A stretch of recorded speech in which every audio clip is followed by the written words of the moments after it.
Moi, je suis content de vous retrouver et continuer cette réflexion, en tout cas que nous avons commencé, sur le chrétien et la fin des temps.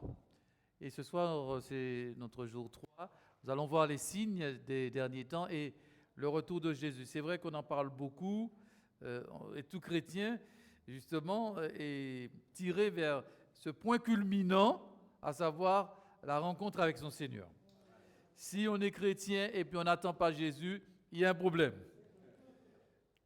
Parce qu'on sait que, d'une certaine manière, nous sommes de passage, nous sommes pèlerins, voyageurs sur cette terre, et que notre cité à nous n'est pas ici-bas. Notre citoyenneté, elle est céleste. Alors, ce soir, nous verrons au moins deux choses. Dans un premier temps, pour ne pas déroger à la règle, pour la diapo suivante, eh bien, nous verrons quelques définitions pour un petit peu nous permettre de bien comprendre ce qu'on entend par retour du Seigneur. On peut continuer, faire descendre, je n'ai pas... Donc, on verra les signes des derniers temps et le retour de Jésus. Quelques définitions. Ensuite, on parlera des signes en question. Et puis, enfin, on parlera du retour de Jésus. Alors, pour ne pas déroger à la règle, nous débuterons notre étude par des considérations sémantiques, donc quelques explications. Parce que quand on parle du retour de Jésus, eh bien, il y a cette richesse dans l'Écriture, c'est qu'elle peut nous parler de la même chose avec plusieurs termes différents. Le retour de Jésus, on dit simplement en français, c'est le retour de Jésus. Mais quand on va chercher dans l'Écriture les mots qui peuvent être employés en rapport avec le retour de Jésus, il y a une grande richesse dans ces mots et surtout des nuances ou encore des choses qui se complètent. Alors, quels sont les termes qui sont utilisés pour le retour de Jésus? Il y a déjà, on peut le voir, trois termes qui sont interchangeables. À savoir, on peut l'afficher, la parousie, c'est le premier terme. La parousie, avant d'afficher la suite, juste pour dire, la parousie, le jour du Seigneur et la manifestation, ce sont les trois termes qu'on verra. On peut faire remonter, on va les afficher tout à l'heure tous les trois. D'accord. On va s'intéresser d'abord à la parousie. Alors, c'est le même mot en fait que l'on retrouve en grec. C'est le mot parousia, ça vient du verbe être, et ça signifie soit l'arrivée ou la présence, et on emploie généralement ce terme pour le retour de Christ. Alors, c'est le terme qui signifie venu, ou on l'emploie pour le retour de Jésus, c'est le fait d'être présent à la suite d'une absence. On peut le lire par exemple dans Matthieu 24, et on étudiera ce soir le texte de Matthieu 24 quand il sera question des signes. Parce que Jésus lui-même ne nous a pas laissés dans l'ignorance. Il nous a avertis et nous a déjà donné les signes de son retour. Ce n'est pas la peine d'aller chercher d'autres signes. Est-ce que vous comprenez, frères et sœurs? Jésus nous a déjà donné des signes. Et les signes de Jésus sont véritables et ne vont pas être, en tout cas, vont s'accomplir. Matthieu 24, verset 3. Et Jésus s'assit sur le mont des Oliviers. Les disciples viennent en privé lui poser cette question. Dis-nous quel sera le signe, quand cela arrivera-t-il, et quel sera le signe de ton retour et de la fin du monde. Ici, le mot retour qui est employé, c'est le mot parousia. On le trouve encore dans d'autres textes, 2 Pierre 3, verset 4. Je ne vais pas tous les lire, sinon ça nous prendrait trop de temps, mais au moins que vous en ayez une idée claire à quel moment on emploie ce terme. 2 Pierre 3, verset 4. On va d'abord lire le verset 3. Sachez avant tout que dans les derniers jours, là encore, les derniers jours, viendront des moqueurs. Ces hommes vivront en suivant leurs propres désirs et diront où est la promesse de sa parousie, de son retour. Donc, en voyant en français, on ne va pas traduire les différents mots. On va mettre simplement retour. Mais ici, le mot parousie, un sens bien précis, c'est le fait d'être présent à la suite d'une absence. Et dans le premier cas, j'aime à préciser que Jésus a promis d'être avec nous. C'est Jésus qui le dit dans Matthieu 28, verset 20. Tout pouvoir m'a été donné dans les cieux et sur la terre. Et allez faire de toutes les nations des disciples, les baptisant au nom du Père, du Fils et du Saint-Esprit, et enseignez-leur à respecter à observer tout ce que je vous ai prescrit. Et voici, verset 20, je suis avec vous tous les jours. Donc il dit, je suis avec vous tous les jours jusqu'à la fin du monde. Jésus est avec nous, oui? Mais il est où? Il n'est pas présent physiquement. Oui, c'est ça, il est présent par son esprit. Dans l'esprit, dans la présence de son esprit. Il est présent par son esprit et le Saint-Esprit qui nous a été donné rend Jésus présent dans nos vies. Mais Jésus reviendra et là, il reviendra, nous serons avec lui. Quelqu'un m'a dit, je vais vous préparer une place et lorsque cette place sera prête, je reviendrai. Donc il y a la notion du retour, afin que là où je suis, vous y soyez aussi. Donc ça parle d'une présence physique. Jésus est avec nous. Tous les jours, on ne le voit pas. Des fois, on se dit, mais ça, alors Jésus, est-ce que tu m'entends? Il a chaud les bras là. Jésus, est-ce que tu es vraiment là? Et on regarde vers le ciel. Non, il ne faudrait pas regarder vers le ciel. Il faudrait regarder en nous. Alléluia! Parce que c'est dans nous qu'il vit. Il est au ciel aussi, debout à la droite de Dieu, de la présence de Dieu, à la droite du Père. Et vous comprenez bien que ce terme aussi, parousie à l'époque de Jésus, a une connotation particulière, une connotation dans un contexte spécifique. On employait aussi le terme parousie lorsqu'on parlait de l'arrivée d'un haut dignitaire, par exemple l'empereur ou le roi. Et quand il arrivait dans une ville, l'empereur ou le roi, eh bien, tous ses fans, j'appelle ça ses fans, tous ceux qui le supportent, venaient déjà l'accueillir aux portes de la ville. Quand on entend que le roi ou l'empereur vient, eh bien, les gens qui le soutiennent, eh bien, vont l'accueillir aux portes de la ville. Et quand le roi arrive, ou l'empereur à ce moment-là, eh bien, tous ceux qui sont venus l'accueillir vont l'acclamer, vont lui faire une ovation.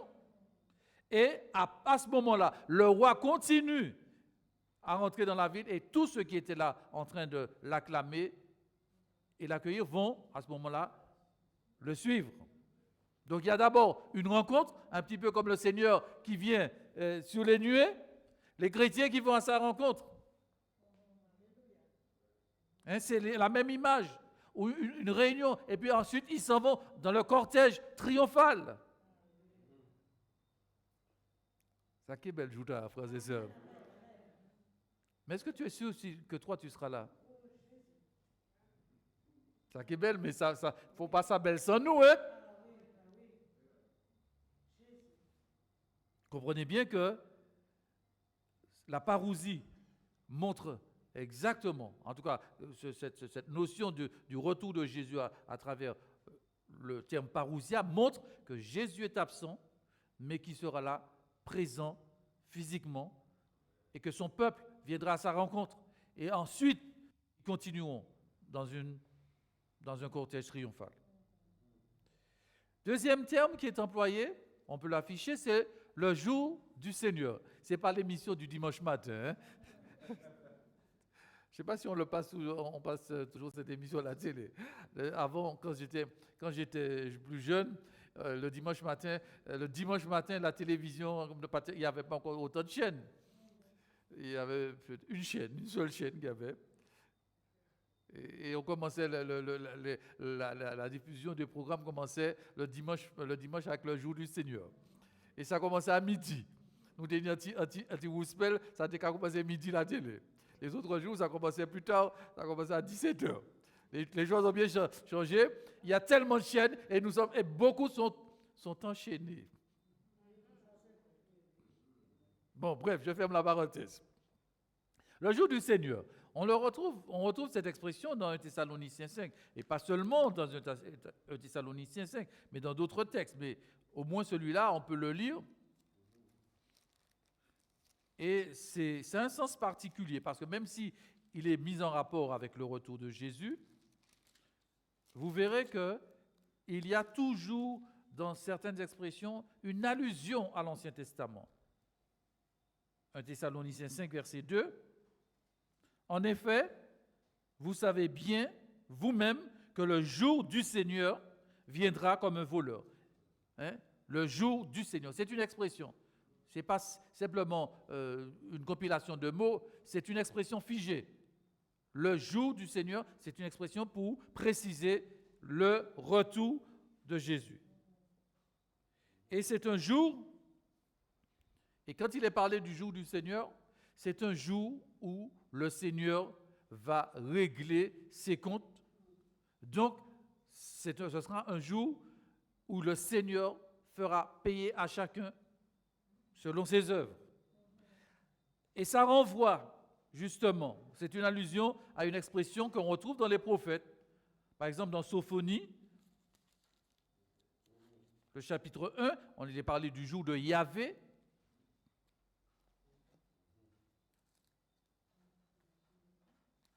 Et c'est important de pouvoir les relire parce qu'en fin de compte, des fois, nous avons tendance à... Alors, Sophonie, c'est un petit livre dans l'Ancien Testament. On n'a pas trop souvent l'habitude de le lire, si bien que les pages sont un petit peu collées.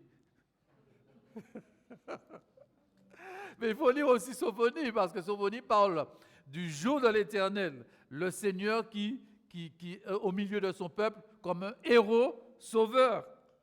L'Éternel, on aime le chanter, l'Éternel Dieu est au milieu de toi, comme un héros qui sauve. Alors là, il est question du Seigneur au milieu de son peuple. Mais aussi, il y a la notion du grand jour de l'Éternel qui est proche, qui arrive, qui vient très vite. Et dans Sophonie, justement, le chapitre 1 et le verset 7, silence devant le Seigneur. En effet, le jour de l'Éternel est proche, car l'Éternel a préparé un sacrifice, il a consacré ses invités. Le jour du Seigneur de l'Éternel, le jour du sacrifice de l'Éternel, j'interviendrai contre les princes et les fils du roi, et contre tous ceux qui portent des habits étrangers. Ce jour-là, j'interviendrai contre tous ceux qui sautent par-dessus le seuil pour remplir de violence et de fraude la maison du Seigneur, de la maison de leur Seigneur. Vous voyez, il y a tellement d'allusions au jugement. Et le Seigneur vient pour régler ses comptes, le jour de Yahvé. Donc le jour du Seigneur viendra, nous est-il dit, comme un voleur. Donc vous comprenez que ce jour, il y a encore une nuance dans cette expression, le jour du Seigneur. Ça signifie que Jésus vient à ce moment, mais il y aura un jugement. Ce jour-là, c'est un jour de jugement. Pour qui? Pas pour les chrétiens. Parce que Romains 8, verset 1 nous dit, il n'y a plus pour ceux qui sont en Jésus-Christ. Maintenant, il n'y a plus de condamnation. Donc, ce ne sera pas un jour de condamnation pour nous. Et on le verra maintenant, la troisième nuance, le troisième exemple. Il y a d'autres textes, Zacharie 4, verset 1, Joël 2, verset 1. Et là, la troisième expression pour parler du jour du Seigneur, c'est l'épiphanéa. Ça vous rappelle quelque chose? Oui, ça a donné en français épiphanie. Bon, c'est vrai qu'aujourd'hui, quand on parle de l'épiphanie, on dit quoi? La galette des rois. En fait, c'est le 6 janvier, c'est la date dans l'Église catholique, dans le catholicisme qu'on a institué pour parler de la visite des mages, pour faire référence à la visite des mages après la naissance de Jésus. Et c'est le même terme qui a donné en français épiphanie, sauf que lorsqu'on le traduit, on ne va pas le traduire épiphanie dans la Bible, on va le traduire ce terme comme manifestation. On va le lire dans 2 Timothée, le chapitre 4, verset 1.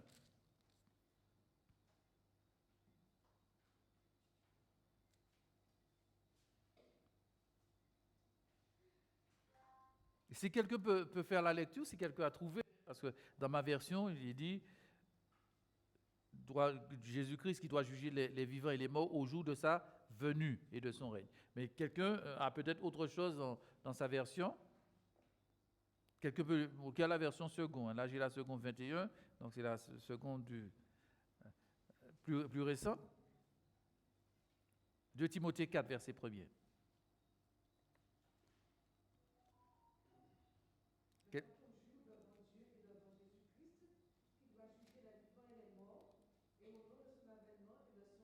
D'accord, donc ça a été traduit par avènement. Bon, dans d'autres versions, traduisent par manifestation ou apparition. Apparition, dans certaines versions, vous voyez? Donc il y a un champ lexical assez vaste. Mais en tout cas, c'est le mot ici qui est employé, c'est épiphanéa, qui signifie apparition ou manifestation. Et dans Tite 2, verset 3,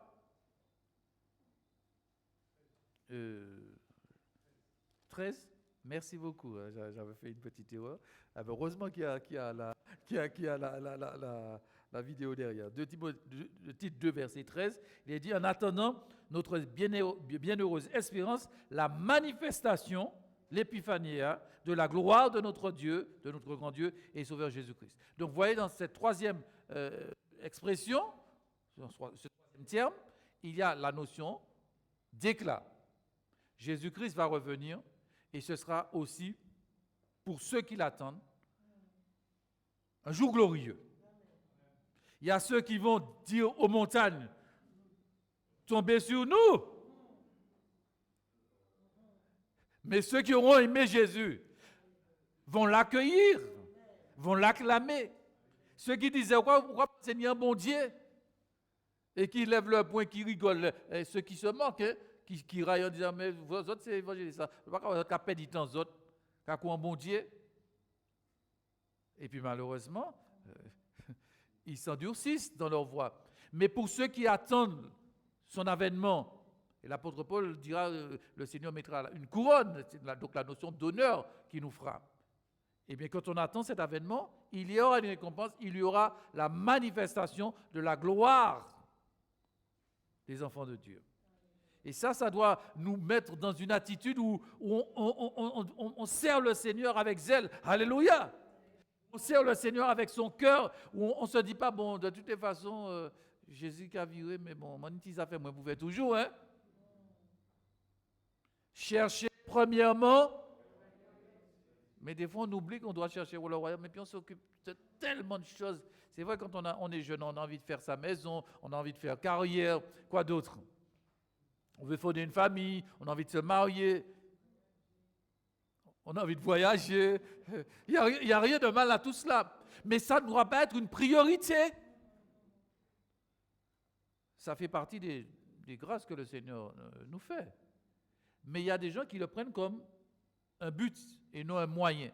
Le retour de Jésus doit être le point vers lequel on tend vraiment. Et ça, vous verrez bien, frères et sœurs, que lorsqu'on est tendu vers ce but, on a aussi l'urgence des temps en se disant, mais mon voisin qui est à côté de moi, il faut que je lui annonce l'évangile. Il faut que je lui parle du Seigneur. Le voisin qui me fait les 400 tours et à qui je n'ai pas envie de dire bonjour. Qu'est-ce que vous faites quand un voisin vous persécute? Alléluia. Seigneur, tu vois le voisin là, il a galadé toutes ses bêtes en jardin moyen. Oh Seigneur, bénis-le vraiment. Sérieux? Bénis soit, mais c'est ce qu'il faut faire. Hein? Mais on ne le bénit pas seulement. On le bénit, mais Seigneur, sauve son âme. Parce qu'on n'est pas en train de prier pour dire, un jour, je vais tomber là, c'est vous, qui m'ont ramassé. Ça arrive, le monde aura fait souffrir. On ne prie pas comme ça pour ses voisins de manière, avec une grande joie. On ne va peut-être pas lui sauter au cou. Mon Dieu. La fois aussi qu'avait nous remiser. Nous avons envie de déménager. Non, tu dois rester là parce que tu dois prier pour cette personne. Pas facile, hein? Et notre premier genre de mission, c'est pas quand on ira à 500 km de chez soi. C'est d'abord les gens qui sont à côté de nous. Vous êtes la lumière du monde. Là où Dieu t'a placé, il faut briller. Comprenez ça, frères et sœurs? Et même si ce n'est pas toujours facile, il faut bénir ses voisins. Et je suis sûr que vous le faites dans vos prières au moins une fois par semaine.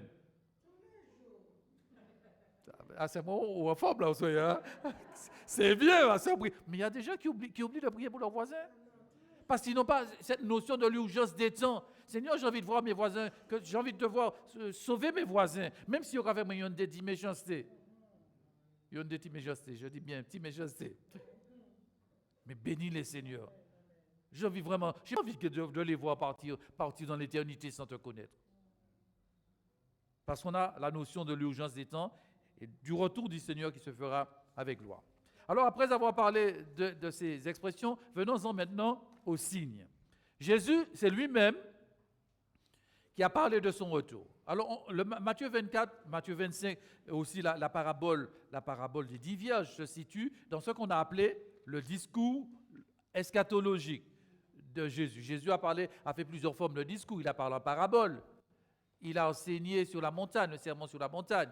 Il a aussi fait d'autres enseignements divers. Je pense que je parle assez fort. Vous m'entendez, frères et sœurs? J'ai presque pas besoin de micro. Je ne me rends même pas compte que je n'ai pas de micro. On m'enlève mes piles. Hein. Si on me débranche les piles, je ne pourrai plus parler. OK. Donc, on va lire Matthieu 24. Pas tout, parce que le chapitre est très long. On va prendre quelques extraits. Le temps nous manquerait pour pouvoir le voir en détail. Mais comme on a toute la Bible pour étudier la Bible, frères et sœurs, c'est pas ce soir qu'on va étudier toute la Bible. Nous avons toute la Bible pour étudier. C'est pour ça que la Bible, c'est un trésor, merci. Un trésor inépuisable. Des fois, plus vous grandissez, plus vous voyez que je n'avais jamais vu ça. Pourtant, vous allez ça. Hein? Surtout quand vous en avez besoin, que vous voyez la force et l'importance de cette parole. Parce que des fois, on lit rapidement. Matthieu 24. Eh bien, dans ce discours, on peut mettre la suite. Il y a au moins 3 parties dans le discours de Jésus. D'abord, Jésus va parler des signes généraux dans le chapitre 24, du verset 1 à 14, les séductions, les conflits.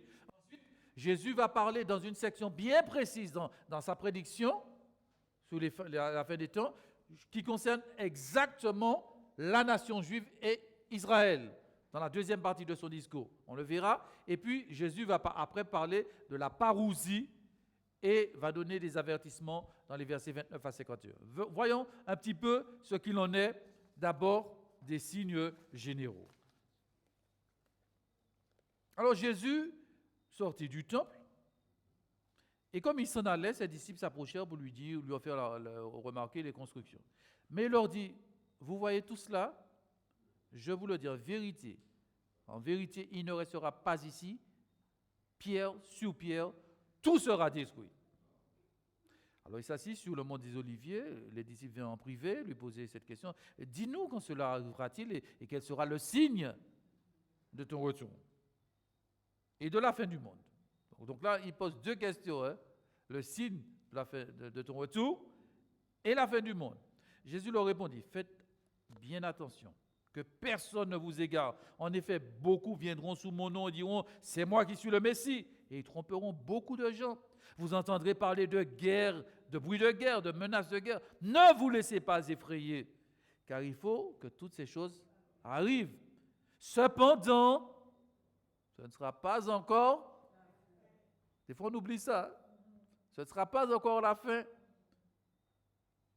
Et puis Jésus va dire, une nation se dressera contre une nation et un royaume contre un royaume. Il y aura divers endroits des famines, des pestes, des tremblements de terre. Tout cela sera le commencement des douleurs. Alors, dans le monde entier, alors on vous livrera à la persécution et on vous fera mourir. Vous serez détestés de toutes les nations à cause de mon nom. Beaucoup trébucheront alors, ils se trahiront, se détesteront les uns les autres. Beaucoup de prétendus prophètes surgiront et tromperont beaucoup de gens. À cause de la progression du mal, l'amour du plus grand nombre se refroidira. mais celui qui persévérera jusqu'à la fin sera sauvé. Cette bonne nouvelle du royaume sera proclamée dans le monde entier pour servir de témoignage à toutes les nations. Alors viendra la fin. Les versets 1 à 14, eh bien, montrent en fait plusieurs types de difficultés. On peut voir la suite. On peut continuer, passer cette diapositive complètement, la diapositive suivante. Donc il y a 3 types dans les difficultés que le Seigneur souligne dans les versets 1 à 14, 3 types de signes généraux. Le premier, ce sont les signes religieux. Il dit, eh bien, plusieurs viendront en mon nom, sous mon nom. Alors j'ai pris l'exemple de Moon. Vous connaissez Moon? C'est pas Moon, hein, c'est Moon qui s'appelle. Moon, eh bien, c'est ce Coréen qui réunit un certain nombre de personnes. On a appelé ça le mouvement de Moon. Et lui, il se présente comme le père de la nation, un petit peu celui qui vient. Il a dit qu'il vient pour terminer. Moon était pourtant un croyant protestant, mais il dit qu'il est venu pour terminer la mission de Jésus sur terre. Et c'est un mouvement asiatique très très puissant et que l'on retrouve aussi aux États-Unis. Ensuite, vous avez Joseph Smith, ça vous dit quelque chose? Les Mormons. Usurpation du nom de Dieu. Si vous parlez avec les Mormons, vous verrez qu'ils ont la Bible. Hein? Vous avez déjà parlé avec eux? Ils utilisent la Bible. Hein? On les voit passer, les gens qu'on voit passer, les hommes, pantalon bleu, pantalon noir, chemise blanche, sac à dos. Les Mormons sont là. Ils vont vous parler de la Bible. Mais à côté de la Bible, il y a le livre des Mormons, et c'est la dernière révélation que Dieu a donnée à travers le prophète Joseph Smith, qui a été trouvé aux États-Unis, comme par hasard. Donc vous comprenez que, en plus de la Bible, il y a le livre des Mormons, et c'est une révélation qui vient à la suite de l'Écriture. On comprend bien que plusieurs viendront en mon nom, et vont égarer plusieurs. Ensuite, donc ça c'est un niveau de difficulté parmi les signes, des manifestations d'ordre, en tout cas des personnes qui viennent sous le nom de Christ, c'est le côté religieux. Ensuite, on voit qu'il y a tout ce qui concerne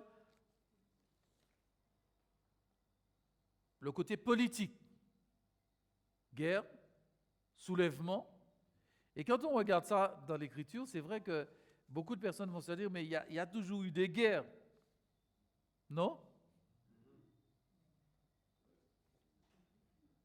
On le dit, il y a toujours eu des guerres. Mais on a l'impression que plus ça va, plus il y a une intensification. Parce qu'en fin de compte, le retour de Jésus, avant le retour de Jésus, il y aura un grand conflit. Un grand rassemblement contre le peuple de Dieu. Et c'est le Seigneur lui-même qui viendra mettre terme à cela. Et parmi ces guerres, les Juifs ont connu la guerre des Romains. Et je peux vous dire que c'est une guerre qui a été assez meurtrière pour l'époque. Je reviendrai là-dessus. Mais de plus en plus, on voit des conflits internationaux qui impliquent plusieurs peuples, plusieurs nations. Quand il y a eu la Première Guerre mondiale, on a dit plus jamais la guerre. On a dit ça pour la Première Guerre mondiale. 39-45, la vie est partie de plus belle. On a tué des millions de Juifs. Donc, deuxième niveau de difficulté, dans les signes, des guerres, des soulèvements, et ça va en s'intensifiant. Et puis, troisième type de signes, dans les signes généraux, les problèmes économiques et naturels. Alors vous allez me dire, mais il y a toujours eu des famines, il y a toujours eu des séismes, même à l'époque d'Abraham, on parle de famine. Mais comprenez bien que parmi ces problèmes de famine, eh bien, la moitié de la population mondiale qui souffre de la famine se trouve dans l'hémisphère sud, c'est-à-dire tous les pays qui se trouvent en dessous de la ligne de l'équateur sont généralement les pays où il y a le plus de famine. Pour quelle raison? Parce qu'en fin de compte, les famines sont bien souvent le résultat d'une exploitation abusive des richesses, de par les grands pays, n'est-ce pas? Mais aussi, d'une certaine manière, par ceux qui sont sur place et qui font beaucoup de magouilles et de corruption. Et comprenez bien, frères et sœurs, c'est pour ça que je dis que les phénomènes économiques et naturels sont liés. Déforestation, on parle beaucoup aujourd'hui. Tout le monde parle d'écologie. Tout le monde parle de réchauffement de la planète. Tout le monde parle de l'élévation du niveau de la mer. On voit qu'il y a des choses qui se mettent en place. Et on ne donne pas cher pour les ressources naturelles. On est en train de passer aux ressources renouvelables, les énergies renouvelables. Hein. Vous savez ce qu'on appelle les énergies renouvelables. Juste un petit coup d'énergie pour voir si vous êtes de bons citoyens. Le soleil, oui, l'eau. Ce sont toutes les énergies, en tout cas, que l'on puise à partir de la nature. Il y a les énergies fossiles, ce sont les énergies, le pétrole qu'on prend dans la terre. Mais ces énergies, elles sont pas inépuisables. Alors que le soleil, on a ça. Le vent, on a ça. C'est pas des choses qu'on va chercher. Donc là, il y aura de véritables répercussions sur la nature, mais du fait de l'homme. Et ça, Jésus dira, ça fait partie des signes. Et croyez-moi que plus on va, plus ça va mal. Alors certains ont déjà peur, on nous dit, mais vous savez, la Martinique risque d'être dans les années à venir submergée. C'est Dieu qui décide. Ne paniquez pas. Et là, Jésus va ensuite dire, dans les versets 9 à 14, qu'il y aura, après avoir montré les conflits dans différents domaines, hein, religieux, politiques, économiques, il va dire aussi que on va persécuter les messagers. Les messagers de l'Évangile, on peut le lire, le verset, attendez, le temps pour moi de me retrouver.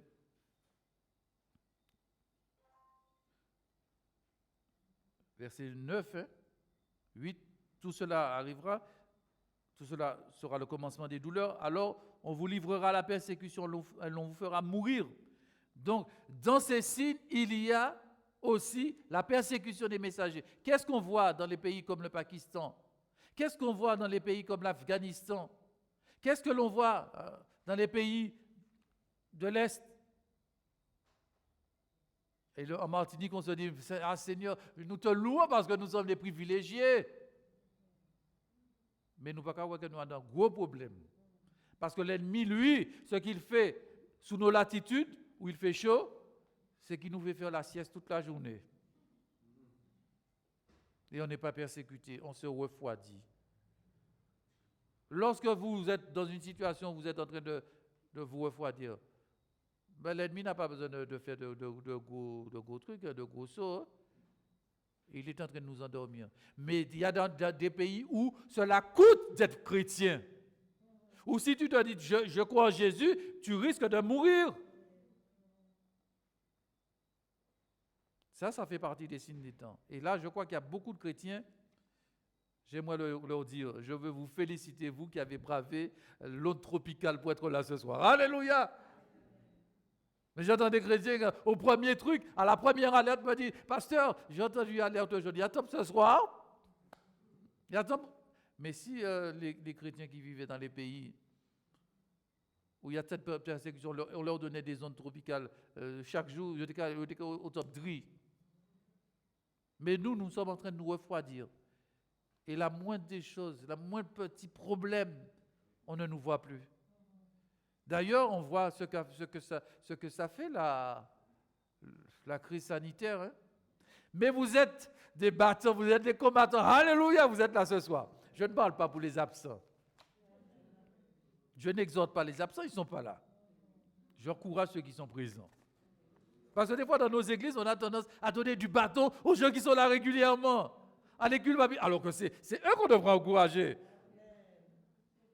C'est pas vrai? Alors, je tenais à vous encourager parce que vous avez bravé un certain nombre de choses. Et même avec la crise du Covid, eh bien, on peut encore servir le Seigneur avec la même détermination. OK?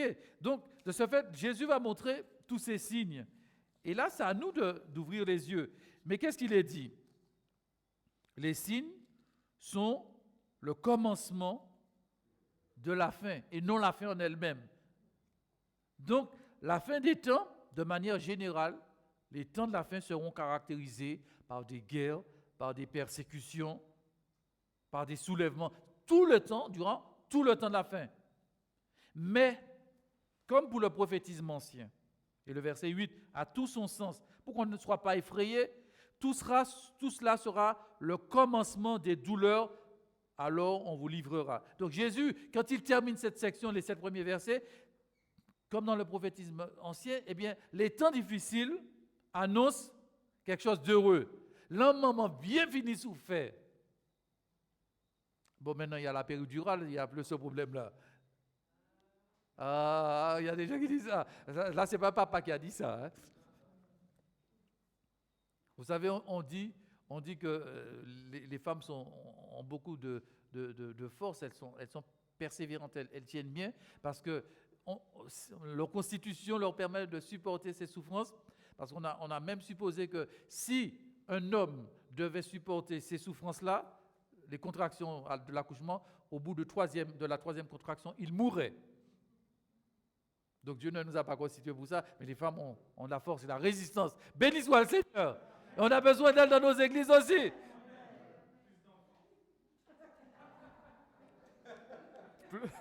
J'ai pas dit ça. Hein? Mon Dieu, pas chercher problème, pas vrai, frère, moi. Oui, si on a plus d'enfants, ça nous fera plus de serviteurs de l'Éternel dans l'église. Mais bon, ça c'est notre problème. Nous avons quitté pour après. Donc vous comprenez bien, frères et sœurs. Et ça, j'ai vraiment envie de dire que la Bible, quand elle nous parle des signes, est en train de nous dire, c'est vrai, mais ça annonce quelque chose de glorieux. Il y aura une naissance. Il y a quelque chose de bien qui va venir. Donc les chrétiens ne doivent pas avoir peur. Et puis, même parmi les autres signes, l'accroissement, verset 12, l'accroissement de l'anomie. L'anomie, c'est l'absence de loi. Hein? À cause de la propagation du mal, l'amour du plus grand nombre se refroidira. Mais celui qui persévérera jusqu'à la fin sera sauvé.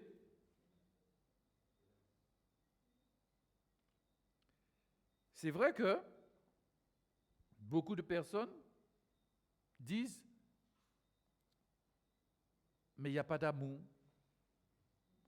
Il n'y a pas d'amour dans l'Église. »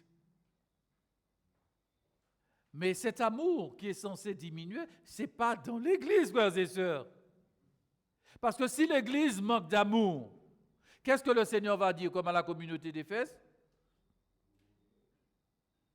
Repens-toi. Souviens-toi, tu es tombé. Tu as oublié ton premier amour. Donc retourne à ton premier amour. Ça, ce n'est pas pour l'Église, le manque d'amour. Ça, c'est pour l'extérieur. La société, les gens s'entretuent. Il n'y a pas d'amour. Les gens le font par intérêt. Mais dans l'Église, l'amour, c'est la marque de la véritable Église. Ce n'est pas pentecôtiste, ce n'est pas baptiste, ce n'est pas mission chrétienne. La marque de la véritable Église, la marque de la véritable Église, c'est l'amour. À ceci, tous reconnaîtront. Mais on voit qu'on a tendance à se dire, mais l'amour diminue. Si l'amour diminue, nous devons nous réveiller et revenir à notre premier amour. Vous comprenez, frères et sœurs? Donc, l'amour, l'anomie, l'absence de loi, la révolte contre la loi humaine, ça va se manifester.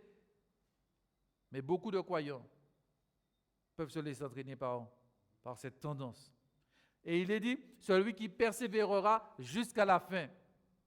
Alors des fois on se dit, mais pourquoi le Seigneur dit celui qui persévérera jusqu'à la fin? Qu'est-ce qu'on entend par le mot fin ici? Alors on peut penser que jusqu'à la fin, c'est jusqu'au retour du Seigneur. Mais en fin de compte, quand on regarde le contexte, il est question de persécution, on vous fera mourir. Ce n'est pas la fin de sa vie ici, ce n'est pas la fin du monde, mais jusqu'à la mort. La fin, cessation de vie. Celui qui va persévérer jusqu'à ce qu'il, jusqu'à braver la mort. La fin du monde, on ne sait pas encore quand est-ce qu'elle va venir, mais persévérer, c'est jusqu'à la mort. La fin ici, c'est la mort. Quels sont ceux qui sont prêts à persévérer jusqu'à la mort?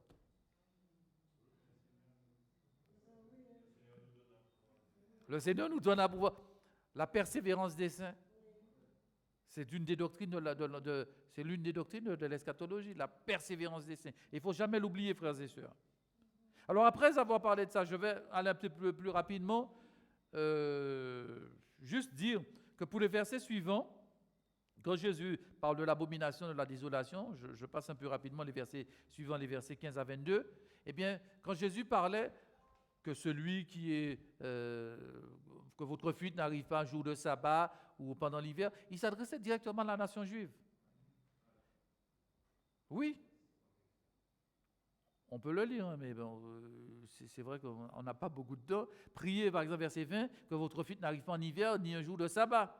Car alors la détresse sera si grande qu'il y en a peu eu de pareil depuis le commencement du monde. Ça veut dire que durant cette période, eh bien, les Juifs ont connu une période tragique, c'est la dernière d'ailleurs qu'ils ont connue dans l'histoire d'Israël, c'est la destruction définitive, rasée. Le temple a été détruit, on s'en souvient. Alors un peu d'histoire, je vais faire juste un petit peu d'histoire. Je ne vais pas vous poser des questions très difficiles. On se souvient la première destruction du temple? Non, la première, c'est sous Nebuchadnezzar. Hein? Avec, à la période de Nebuchadnezzar, il y a les Babyloniens qui ont complètement déporté la déportation babylonienne. Après, ce temple a été reconstruit. D'accord? Et après, il a été profané à nouveau par un certain Antiochus Épiphane, à la période des guerres contre les Juifs. Hein? Et à ce moment-là, au IIIe siècle, et à ce moment-là, il y a même cet Antiochus Épiphane, hein, a même offert un cochon, vous imaginez? Un cochon sur l'autel des sacrifices. Il ne peut pas y avoir de pire profanation pour un juif. Hein? Parce que le cochon est considéré comme un animal impur. Et là, en 70, il y a eu la destruction totale. Le temple est rasé. Là, il n'y a plus rien. Ils ont pu le reconstruire une première fois. Mais cette fois-ci, depuis 70, jusqu'à maintenant, le temple a été détruit. Parce que Jésus disait, ce ne sera ni sur cette montagne, ni sur le mont Garizim, ni sur cette montagne, que vous adorerez le Seigneur. Mais les vrais adorateurs adoreront le Père en esprit. Donc, le temple qui était le signe, la présence du signe, en tout cas le signe de la présence de Dieu, rasé, et qui faisait la fierté. Maintenant, Jésus-Christ a dit, Jésus a dit, détruisez ce temple, dans Jean 2, et je le rebâtirai en 3 jours. Il parlait de quoi? Il parlait de sa personne. Jésus, c'est le nouveau temple maintenant. On se réfugie dans le Christ. Ce n'est plus un lieu. On a besoin des temples pour se réunir. Mais si on n'est pas en Jésus, on n'est pas protégé. Et ça, il faut le savoir. Et j'aimerais vous dire, frères et sœurs, les Juifs ont pendant cette période, été massacrés avec l'armée de général Titus qui rentre et qui détruit. On a appelé cette guerre une guerre meurtrière parce qu'il y a eu plus d'1 million de Juifs qui ont péri durant cette guerre. Et pour l'époque, c'est beaucoup. Vous voyez, donc, malgré ça, Dieu va faire miséricorde, verset 22, et si ces jours n'étaient pas abrégés, personne ne serait sauvé. Mais à cause de ceux qui ont été choisis, ces jours seront abrégés. Donc, dans ce cas-là, Dieu a quand même fait grâce à Israël. Je vais terminer maintenant, et je vais passer plus vite, avec la parousie. On peut aller plus vite dans la diapo. La parousie et les avertissements. Donc je vais passer, je vais revenir après peut-être sur l'Antichrist parce qu'il faut qu'on en dise quand même 2 mots. J'en reparlerai dimanche. Parce que c'est important qu'on le dise parce que ce sera vraiment le dernier signe avant le retour du Seigneur. Alors je vais faire peur un petit peu, mais comprenez bien. Si on dit Jésus revient ce soir, Jésus revient bientôt, mais on ne peut pas vraiment dire Jésus va revenir ce soir. Parce qu'il faut qu'il y ait d'abord, qu'on voit apparaître l'impie. Est-ce que vous me suivez, frères et sœurs? Dans ce sens, on ne peut pas dire que Jésus va revenir, parce qu'il a dit qu'il faut que l'impie apparaisse avant et qu'il va détruire. Donc on ne l'a pas encore vu. À moins que nous soyons aveugles, mais on ne l'a pas encore vu. Mais ce n'est pas parce qu'on ne peut pas dire que Jésus va revenir ce soir qu'on doit se lâcher, relâcher Dieu. Ah, mais de toute façon, ça m'a fait mais on ne sait pas quand est-ce que la mort va nous frapper. Eh oui, exactement. Donc je dois me préparer. Et veiller, ça veut dire quoi? C'est être toujours dans un état comme si Jésus revenait maintenant. C'est ça la vigilance, être dans un état comme si Jésus revenait maintenant. Et on le voit à travers les prophéties. Quand Jésus dit, le maître va venir, quand les serviteurs ne s'y attendent pas. Donc, ils font la fête, à cabrer, à manger. Ce n'est pas ce que les gens font aujourd'hui. Veuillez monter, veuillez monter. Et puis, on vit comme si tout va bien. Mais ce jour peut surprendre plusieurs. Je pense que je vais peut-être plus, pour vous donner du temps dimanche, revenir sur le retour de Jésus. Je ne voudrais pas le commencer et le boycotter parce que je voudrais vraiment insister là-dessus, parce que beaucoup de chrétiens aujourd'hui, j'ai l'impression, ils disent intellectuellement que Jésus revient, mais ils ne vivent pas cette attente. Parce que lorsque je vois comment aujourd'hui nous sommes tellement tournés vers et préoccupés, parce que la Bible nous dit les soucis de ce monde. Les soucis de ce monde peuvent prendre notre esprit au point où on n'a pas l'impression que les temps sont là. Les richesses, le boire, le manger. Et j'ai envie de vous dire, frères et sœurs, à chaque fois que le monde crie à la paix, au triomphe, il faut se tenir sur ses gardes parce qu'on a beaucoup de personnes qui pensent que la science va résoudre tous les problèmes. Et la science a été élevée au rang de Dieu, au fait, notre société a totalement enlevé Dieu du système au XVIIIe siècle. En disant, voilà, nous sommes sortis de l'obscurantisme, l'Église n'a plus rien à dire, l'Église n'a plus son mot à dire, n'a plus à donner, à faire la morale. Nous sommes capables d'édicter nos propres lois. Alors, je reviendrai sur la parousie du Seigneur, les avertissements, et je montrerai qu'il faudra vraiment être vigilant, parce qu'en fin de compte, comme je l'ai dit, il ne suffit pas de dire « je crois que Jésus va revenir ». Je dois me mettre dans des dispositions pour qu'à son retour, on verra son retour sera glorieux, sera soudain, comme un voleur. Ça veut dire que Jésus ne nous a pas, on le sait, ne nous a pas donné de date, mais il nous a donné des signes. Et nous savons, frères et sœurs, que nous sommes beaucoup plus près du salut que ceux qui étaient avant nous 2000 ans. Hein? Donc, levons nos têtes.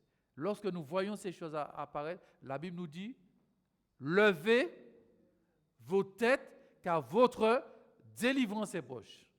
Ce n'est pas le moment pour avoir peur. C'est le moment au contraire pour marcher la tête haute. Les gens qui vont passer là, ils vont siffler. Alléluia. Ouais, mon Dieu, mon dans l'évangile, mais vous savez, comprenez la misère du monde à ce deuil. Parce qu'on n'a pas encore compris que notre délivrance, rien dans ce monde ne doit nous écraser au point de nous empêcher de tendre vers ce retour. Et je termine en disant que, et je vais y revenir, Jésus va revenir, ce sera vraiment un beau jour. Pour ceux qui l'attendent, ce sera un beau jour. Comme je l'ai dit, le jour du Seigneur, le jour de ténèbres, pour ceux qui n'auront pas accepté. Mais quand Jésus va revenir, nous le verrons face à face. Pas le Jésus qu'on présente avec les grands cheveux, les yeux bleus. Ça, c'est l'iconographie religieuse qu'il a représentée. Mais le Jésus que nous attendons, glorieux, il va dire, Fabien, viens, tu m'as servi fidèlement. Viens avec moi, je te donne une petite place à ma droite. Amen. On sera tous à la droite, hein? Est-ce que vous êtes d'accord? Qu'est-ce qu'il y a à la droite de Jésus? Les brebis, hein? Je ne fais pas de politique, je ne suis pas en train de choisir la droite, la gauche. Hein? Il voudra être à droite. Que Dieu vous bénisse, frères et sœurs. On se revoit dimanche pour terminer sur la parousie, vraiment, et la vigilance, et dire aux chrétiens, ce n'est pas le moment de baisser les bras. C'est devant. Alléluia. Voilà.